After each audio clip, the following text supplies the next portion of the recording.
പിണറായിക്ക് ഒരു തവണ കൂടെ കേരളത്തിൻ്റെ മുഖ്യമന്ത്രി ആവണമായിരുന്നു. കാരണം അടുത്തിടയ്ക്ക് ഒരു അഷ്ടമംഗല പ്രശ്നമൊക്കെ വെച്ച് നോക്കി. അപ്പോൾ കാരാഗ്രഹവാസം, ജീവഹാനി വരെ സംഭവിക്കാം എന്നൊക്കെ പറഞ്ഞു എന്നാണ് ജ്യോത്സ്യം പറഞ്ഞു എന്നൊക്കെ ചില വാർത്തകളൊക്കെ ഉണ്ടായിരുന്നു.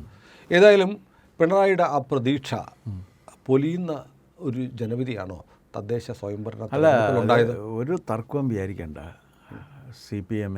എനിക്ക് തോന്നുന്നു CPM-ൻ്റെ ലോക്കൽ ബോഡി ഇലക്ഷനിൽ അവർക്കുണ്ടായിരിക്കണ ഏറ്റവും മോശം പെർഫോമൻസ് അല്ലേ ഇതെന്ന് എനിക്ക് സംശയമുണ്ട്. ചരിത്രത്തിലാണ് അത് നോക്കണം. 2010 ഒരു വലിയ തിരിച്ചടി ഉണ്ടായിരുന്നു. അത് പെർസെൻറ്റേജും സീറ്റുകളുടെ എണ്ണമൊക്കെ കണക്ക് വരുന്നതേ ഉള്ളൂ.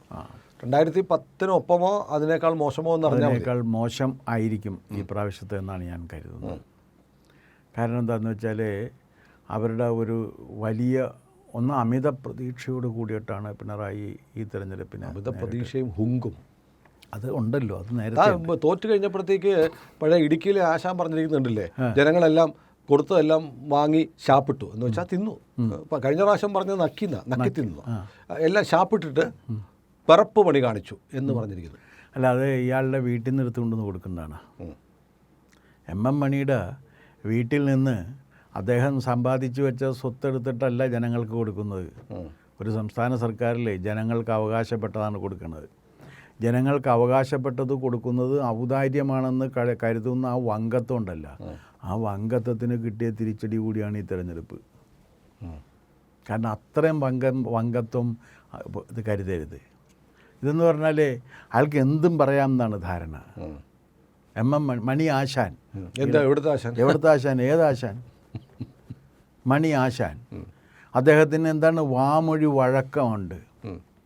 നാട്ടുകാരെയൊക്കെ പുലഭ്യം പറയുകയും വൃത്തികെട്ട ഭാഷയിൽ അവരെ അവഹേളിക്കുകയും ചെയ്യുന്ന ഒരാൾ, അയാൾ MLA ആയിപ്പോയി. അത് ആ ജനങ്ങളുടെ ഗതികേടെന്നേ ഞാൻ പറയുള്ളൂ. കാരണം ഇതുപോലുള്ള ഒരെണ്ണത്തിനൊക്കെ പിടിച്ച് MLA ആക്കി വെച്ചിട്ട് അയാളെ മന്ത്രിയുമാക്കി. ഈ പ്രാവശ്യം ഡാം തുറന്നു വിട്ട് ആളെ കൊല്ലുകയും ചെയ്തു. ഡാം തുറന്നു വിട്ട് ആളെ കൊല്ലുകയും ചെയ്ത്. അങ്ങേർക്ക് ഇത് ഡാം എന്താണെന്ന് അറിയാമോ? തുറക്കണമെന്ന് പറഞ്ഞു, ഇല്ലെങ്കിൽ 1, 2, 3 ആണല്ലോ. അതെ, അങ്ങേർക്ക് ഈ കാര്യങ്ങളെക്കുറിച്ചൊക്കെ എന്തെങ്കിലും ധാരണയുണ്ടോ? ഒന്നാമത്തെ കാര്യം, ഇപ്പോൾ ഭരണം എന്ന് പറഞ്ഞു കഴിഞ്ഞാൽ ഈ കാലത്ത് വളരെയേറെ സാങ്കേതിക പരിജ്ഞാനവും കൂടി ആവശ്യപ്പെടുന്ന ഒരു രംഗമാണ്. അതുകൊണ്ട് വെറുതെ ഒരാൾക്ക് ഭരിച്ചുകൊണ്ട് പോകാൻ പറ്റില്ല. ആ സമയത്താണ് പിന്നെ ഈ പിണറായിയുടെ ഭരണം എന്ന് പറഞ്ഞാൽ രണ്ടാം ഭരണം, തുടർഭരണം കിട്ടിയതോടുകൂടി പിണറായിയുടെ അഹങ്കാരം വളരെ കൂടിയിരുന്നു അഹങ്കാരം. കാരണം അദ്ദേഹം എന്ത് പറഞ്ഞാലും ജനങ്ങൾ അദ്ദേഹത്തിൻ്റെ കൂടെ നിൽക്കും എന്ന് പറഞ്ഞിരുന്നു. ഇതിലൊരു വേറൊരു സംഗതിയുണ്ട്. മാർക്സിസ്റ്റ് പാർട്ടി തെരഞ്ഞെടുപ്പിനിടയ്ക്ക് ഉപയോഗിച്ചൊരു തന്ത്രം, അത് കൊണ്ടുവന്ന ആളാരാണെന്ന് വെച്ചാൽ VS അച്യുതാനന്ദനാണ്. അച്യുതാനന്ദൻ അങ്ങനെ നിന്നിട്ട് ഒരു വാചകം പറയും, പെൺപിടിയന്മാര ഞങ്ങൾ കയ്യാമം വെച്ച് നടത്തി കൽത്തുറങ്കിൽ അടക്കും എന്ന് പറഞ്ഞ്. അന്ന് അത് ഭയങ്കര ഹാഷ്ടാഗായൊരു സാധനമാണ്. കയ്യടി കിട്ടി. അച്യുതാനന്ദ ഭക്തന്മാരെല്ലാവരും അതെടുത്ത് ആഘോഷിക്കുകയും ചെയ്തു. സമാനമായൊരു സ്റ്റേറ്റ്മെൻറ്റ് ഈ തെരഞ്ഞെടുപ്പിൻ്റെ മലബാറിലെ തെരഞ്ഞെടുപ്പിൻ്റെ തലേന്ന് പുള്ളി പറഞ്ഞ്, സ്ത്രീലമ്പടന്മാരാണ് കോൺഗ്രസ്സിലുള്ളത് എന്ന് പറഞ്ഞു. കോൺഗ്രസ്സിൽ അത്തരക്കാരുണ്ട് എന്നുള്ള കാര്യത്തിൽ തർക്കമില്ല. പക്ഷേ കോൺഗ്രസ്സിലുള്ളതിനേക്കാൾ ഒട്ടും കുറവല്ല മാർക്സിസ്റ്റ് പാർട്ടിക്ക്. ചില ആളുകൾ അദ്ദേഹത്തിൻ്റെ അടുത്ത് തന്നെ ഉണ്ടെന്നാണ് പാർട്ടിക്കകത്തുള്ള ആളുകൾ തന്നെ പറയുന്നത്. അല്ല, അതുണ്ടല്ലോ, ധാരാളം പേരില്ലേ. കഴിഞ്ഞ ദിവസം ശിവശങ്കരൻ ഒരു സർക്കാരിൻ്റെ പരിപാടി പങ്കെടുത്തു. ഇന്നലെ പങ്കെടുത്ത്. അപ്പോൾ ഇതൊന്നും ഇവർക്കൊരു പ്രശ്നമേ അല്ല. പിന്നെ വേറൊരു കാര്യം, മുഹമ്മദ് റിയാസ് എന്ന് പറയുന്ന മനുഷ്യൻ സ്ത്രീ പീഡനം നടത്തിയെന്ന് അദ്ദേഹത്തിൻ്റെ 1ാം ഭാര്യ പരാതി കൊടുത്തിട്ടുള്ളതാണ്. അവരെ ഭിത്തിയിൽ ചാരി നിർത്തി കാലിന് അടിവയറ്റിൽ തൊഴിച്ചു എന്നാണ് ആ പരാതിയിൽ പറഞ്ഞേക്കണത്. ഇത് സ്ത്രീ പീഡനമല്ലേ? ഇത് വിഷയലമ്പടത്വമല്ലേ? അപ്പോൾ സ്വന്തം വിഷയലമ്പടന്മാരെ മുഴുവൻ സംരക്ഷിച്ചുകൊണ്ടാണ് ഇത് ചെയ്തത്. പിന്നെ 2 പേര് സ്വർണം കട്ടതിൻ്റെ പേരിൽ ജയിലിലാണ്. അവരെ പാർട്ടി നടപടി എടുക്കത്തില്ല, പാർട്ടിക്കകത്ത് ഇപ്പോഴും സംരക്ഷിച്ചുകൊണ്ടിരിക്കുക. ഇല്ല, പാർട്ടി നടപടി എടുക്കാറായിട്ടില്ലെന്നാണ് പറയണം. അല്ല, ഇവർക്ക് പാർട്ടി കോടതി, പാർട്ടി പോലീസ്, പാർട്ടി അല്ല, പക്ഷേ എന്ത് ചെയ്യാൻ പറ്റും? തീവ്രത അളക്കാനുള്ള യന്ത്രവും. അല്ല, ഈ രാജ്യത്ത് വേറെ ഭരണഘടനയും നിയമവും ഉണ്ടല്ലോ. ആ ഭരണഘടനയിൽ നിയമം ഉള്ളത് കാരണമാണ് ഇയാൾക്ക് ഇപ്പം ജാമ്യം കിട്ടുന്നില്ല. ഭരണഘടനയും ബൂർഷ്വാ കോടതികളൊന്നും ഞങ്ങൾ അംഗീകരിക്കത്തില്ല. ഇല്ല, ഇപ്പം അംഗീകരിക്കുന്നുണ്ട്. ഇപ്പം അംഗീകരിക്കാതിരിക്കാൻ നിർവാഹമില്ല. ഇപ്പം അംഗീകരിച്ചുകൊണ്ട് തന്നെയാണ് പോകുന്നതും. അപ്പോൾ ബൂർഷ്വാ കോടതിയാണെന്നൊക്കെ പറഞ്ഞു കഴിഞ്ഞിട്ട് ആര് ഏത് ബൂർഷ്വാ? Party നേതാക്കന്മാരൊക്കെ bourgeois. പക്ഷേ നിങ്ങളൊരു കാര്യം സമ്മതിക്കണം കേട്ടോ, പിണറായി വിജയൻ ഈ 10 കൊല്ലത്തിനുള്ളിൽ എപ്പോഴെങ്കിലും വിപ്ലവത്തെക്കുറിച്ചൊരു വാക്ക് പറഞ്ഞിട്ടില്ല. ഇല്ല.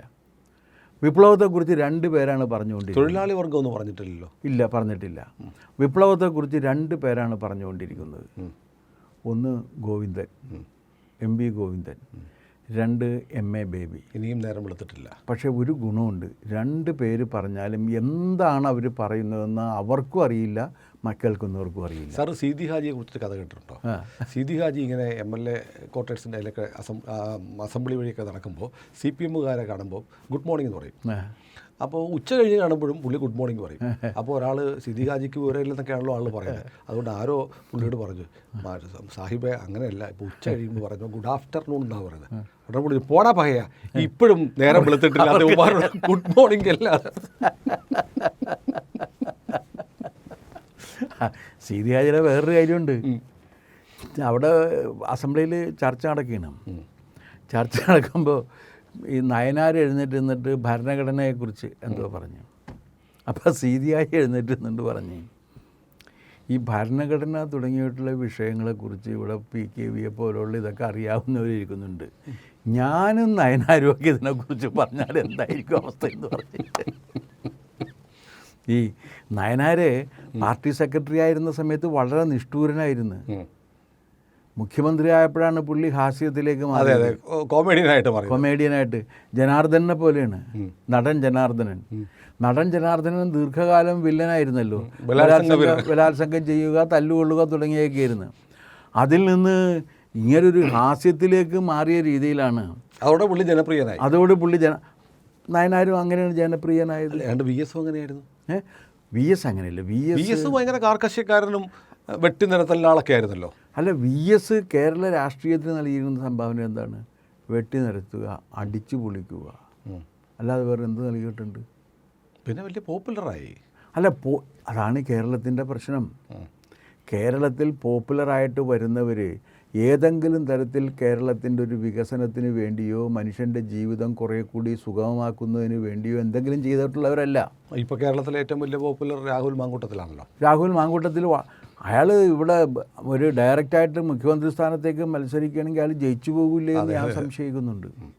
കാരണം അത്രയേറെ ആളുകൾക്ക് രാഹുൽ മാങ്കൂട്ടത്തലിന് ഇഷ്ടമാണ്. സാർ, നമ്മുടെ വിഷയത്തിലേക്ക് വന്നാലേ, ഇപ്പോൾ എനിക്കൊരു ഒരു BJPക്ക് ഒരു എന്താ ക്രൈസിസിലാണോ BJP? എനിക്കൊരു സംശയം. കാരണം CPM അധികാരത്തിൽ വരാൻ പാടില്ല. BJP പാർട്ടിയുടെ കേന്ദ്ര നേതൃത്വ നിലപാട് കോൺഗ്രസ് മുക്ത ഭാരതമാണ്. CPM-ന് 3rd ടൈം കിട്ടിയില്ലെങ്കിൽ കോൺഗ്രസ് അധികാരത്തിൽ വരും. നിങ്ങളുടെ പാർട്ടിക്ക് അധികാരത്തിൽ വരാൻ കഴിയില്ല. അപ്പോൾ ഏതാണ് ചോയ്സ്?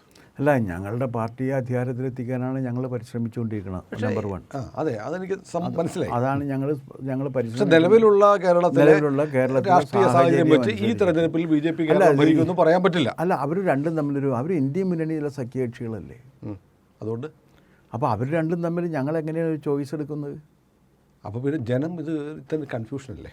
അല്ല, ജനത്തിൻ്റെ കൺഫ്യൂഷനെ കൊടുത്തില്ല. ഞങ്ങൾ എന്തിനൊരു ചോയ്സ് എടുക്കണം? അല്ല, നിങ്ങൾ ചെയ്യേണ്ടത് നിങ്ങളുടെ പാർട്ടിക്ക് പരമാവധി സീറ്റ് ഉണ്ടാക്കുക, പരമാവധി വോട്ട് സമാഹരിക്കുക എന്നുള്ളതാണ്. അതാണ് ഞങ്ങളുടെ ലക്ഷ്യം. പിന്നെ അപ്പോൾ ആളുകൾക്കൊരു സംശയമുണ്ട്. കാരണം CPM-ന് അധികാരത്തിൽ വന്നാലും കോൺഗ്രസ് വരാതിരിക്കുക എന്നുള്ളതാണ് അമിത്ഷായുടെ പോളിസി. അതുകൊണ്ട് ഈ തെരഞ്ഞെടുപ്പിൽ ഞാൻ പറഞ്ഞു തീർക്കട്ടെ, പലരും പറയുന്നുണ്ട് ഈ തെരഞ്ഞെടുപ്പിൽ എന്തായാലും BJP ഇലക്ഷൻ ആകുമ്പോൾ പിണറായി വോട്ട് ചെയ്യും. അത് ഈ തെരഞ്ഞെടുപ്പിൽ പിണറായി വോട്ട് ചെയ്യുമെന്ന് പറഞ്ഞിരുന്നു. ഇത് വലിയ കാര്യമില്ല. അല്ല, ഈ പഞ്ചായത്ത് തെരഞ്ഞെടുപ്പിൽ ഇത് തന്നെ പറഞ്ഞിരുന്നു. പഞ്ചായത്ത് വോട്ടെ പഞ്ചായത്ത് തെരഞ്ഞെടുപ്പിൽ ഇത് തന്നെ പറഞ്ഞിരുന്നു. കോർപ്പറേഷനിൽ ഇത് തന്നെ പറഞ്ഞിരുന്നു. കോർപ്പറേഷനിൽ ഞാൻ കേട്ടിട്ടില്ല. പക്ഷേ അസംബ്ലി ഇലക്ഷനിൽ പറയുന്നുണ്ട്. അല്ല, കോർപ്പറേഷനിൽ ഇത് പറഞ്ഞു. ഇത് എന്താണ്, കോൺഗ്രസും പിന്നെ CPM-ആണ് പറഞ്ഞതെന്ന് മാത്രമേ ഉള്ളൂ. കോൺഗ്രസും BJP-യും കൂടി രഹസ്യധാരണ ഉണ്ടെന്ന് CPM-കാർ പറഞ്ഞു. വി ജോയി CPM തിരുവനന്തപുരം ജില്ലാ സെക്രട്ടറി പറഞ്ഞു, തിരുവനന്തപുരത്ത് ഈ ജയമുണ്ടായത് കോൺഗ്രസും BJPയും തമ്മിൽ ധാരണ ഉണ്ടാക്കി അങ്ങോട്ടും ഇങ്ങോട്ടും CPM വരെ തോപ്പിക്കാൻ വേണ്ടി അഡ്ജസ്റ്റ്മെൻറ്റ് നടത്തിയിട്ടാണെന്ന് പറഞ്ഞു. ഇത് പറഞ്ഞല്ലോ. അവർക്ക് ചെയ്ത് ശീലമുള്ളവർക്കല്ലേ പറയാൻ പറ്റും. അല്ല, അത് മാത്രമല്ല, അപ്പോൾ ഇവരെവിടെ തോറ്റു കഴിഞ്ഞാലും അവിടെ അഡ്ജസ്റ്റ്മെൻ്റ് ഉണ്ട്. ഇവരെവിടെ ജയിച്ചു കഴിഞ്ഞാലും അവിടെ നല്ലതുമാണ്. ഇത് ഇന്ത്യയും ഇവരുടെ നേതാവ്, ഇപ്പം ഞാൻ ചോദിക്കട്ടെ, പിണറായി വിജയൻ്റെ അഖിലേന്ത്യാ തലത്തിൽ നേതാവാരാണ്? രാഹുൽ ഗാന്ധിയാണ്. ബേബിയല്ല, ബേബി അവിടെ വെറും ബേബി ആയിട്ട് അവിടെ ഇരിക്കുമെന്ന് മാത്രമേ ഉള്ളൂ. പിണറായി അങ്ങോട്ട് വിട്ടിരിക്കുന്നൊരു ബേബി. അതെ, രാഹുൽ ഗാന്ധിയാണ് പിണറായിയുടെ നേതാവ്, അല്ലെങ്കിൽ അല്ലാന്ന് പറയട്ടെ. അപ്പോൾ അത് ഇന്ത്യ സഖ്യത്തിൻ്റെ രണ്ട് കക്ഷികളാണ്. അപ്പോൾ എൻ്റെ ആദ്യത്തെ ചോദ്യം ഞാൻ അവസാനം ആവർത്തിക്കുകയാണ്, CPMൻ്റെ ഭാവി എന്താ? CPMൻ്റെ ഭാവി ലോകത്തെ എല്ലായിടത്തും ഇപ്പോൾ ഇവരെല്ലാവരും പറയുന്നൊരു കാര്യമുണ്ട്. CPM ഇങ്ങനെ നശിച്ചത്, ഇത്രയും മോശമായിട്ട് നശിച്ചത് പിണറായി വിജയൻ വന്നിട്ടാണെന്ന് പറയാറുണ്ട്. നിങ്ങളും അത് കേട്ടിരിക്കും. അപ്പോൾ എനിക്ക് തിരിച്ചൊരു ചോദ്യമുണ്ട്. സോവിയറ്റ് യൂണിയനിലും കിഴക്കൻ യൂറോപ്യൻ രാജ്യങ്ങളിലും പിണറായി വിജയൻ ഉണ്ടായിട്ടാണ് ആ പാർട്ടി ഭരണവും തകർന്നത്? അല്ലല്ലോ. ത്രിപുരയിലും പിണറായി ഇല്ലല്ലോ. എന്താ കാര്യം എന്ന് വെച്ചാൽ പാർട്ടിയുടെ കുഴപ്പമാണ്. ഈ പാർട്ടിയുടെ ഇവിടെ ബ്ലഡിലുള്ളതും അതിൻ്റെ ജീനിലുള്ളതുമാണ് ഈ കാര്യം. അല്ലാണ്ട് പിണറായി വിജയൻ മാത്രമായിട്ട് ചെയ്യുന്നില്ല. സെൽഫ് ഡിസ്ട്രക്ഷൻ ഡിസൈൻ ചെയ്ത് വെച്ചിരിക്കുക. അത് തന്നെ കൊഴിഞ്ഞു വീഴും. മാർക്സ് എഴുതിയിട്ടുണ്ടെന്ന് പറഞ്ഞു കേട്ടിട്ടുണ്ട്, മുതലാളിത്തം അതിൻ്റെ ഭാരം കൊണ്ട് സ്വയം തകരുമെന്ന്. അത് പക്ഷേ ഇപ്പോൾ ഇവരാണ് തകർന്നുകൊണ്ടിരിക്കുന്നത്. മാർക്സ് അങ്ങനെ ഒരുപാട് കാര്യങ്ങൾ എഴുതി, ഒന്നും ശരിയായില്ല. മാർക്സും ശരിയായില്ല. ആകെ ഇപ്പം മാർക്സിനെ കുറിച്ച് ഇവിടെ പറയുന്ന ഒരാളുള്ളതെന്ന് വെച്ചാൽ ബേബിയാണ്. ഗോവിന്ദൻ മാർക്സിനെ കുറിച്ച് പറയില്ല. വിപ്ലവത്തിൻ്റെ അതിന് മാർക്സിനും അപ്പുറത്തേക്ക് പോകുന്ന വിപ്ലവത്തിൻ്റെ ഒരു ഭാഗധേയം നിർണ്ണയിച്ചുകൊണ്ടാണ് ഗോവിന്ദൻ്റെ ഓരോ സ്റ്റെപ്പും വരുന്നത്. ഒരു ഗോവിന്ദിസ്റ്റ് ആവാനുള്ള ശ്രമം. ഒന്നാമത്തെ കാര്യം എന്ന് വെച്ചാൽ, ജനങ്ങൾ വോട്ട് ചെയ്ത് BJPക്ക് മുമ്പ് എങ്ങുമില്ലാത്തൊരു വിജയം തിരുവനന്തപുരം കോർപ്പറേഷന് തന്നു കഴിഞ്ഞാൽ വിജയം അംഗീകരിച്ചിട്ട് ഞങ്ങൾക്ക് തെറ്റ് പറ്റിയിട്ടുണ്ടെങ്കിൽ ഞങ്ങൾ പരിശോധിക്കുമെന്ന് പറയുന്നതാണ് ജനാധിപത്യ രീതി. അതിന് പകരം ഇവന് വോട്ട് ചെയ്ത് എന്താ ജനങ്ങൾ ഇവർ പറയുന്ന രീതിയിലല്ലല്ലോ.